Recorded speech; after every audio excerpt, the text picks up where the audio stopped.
First, the presence of Chinese warships off the coast of Sydney in Australia's exclusive economic zone should be a massive wake-up call about the changing dynamics of world power.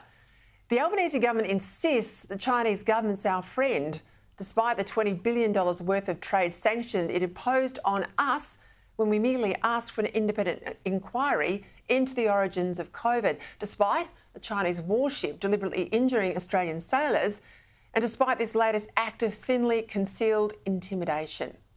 And the fact that these warships engaged in a live fire exercise, not just once it seems, but twice, with the barest warning to aircraft and no notification to the Australian government.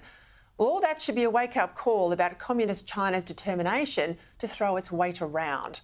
Throughout our modern existence, Australia's security has rested on the strength of a benevolent superpower. First it was Britain, and then of course it's been America.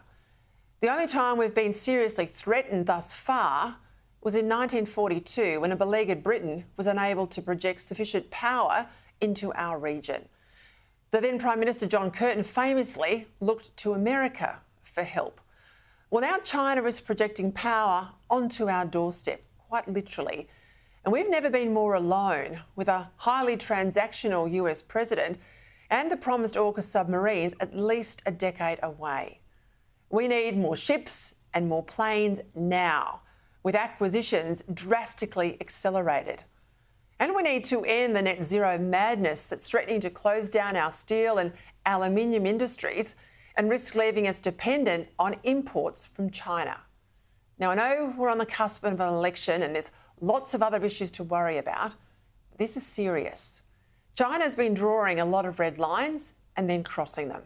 The problem for us is that our weak Prime Minister is letting them get away for it. It's not for nothing that those who know their history often say this has all the portent of the 1930s all over again.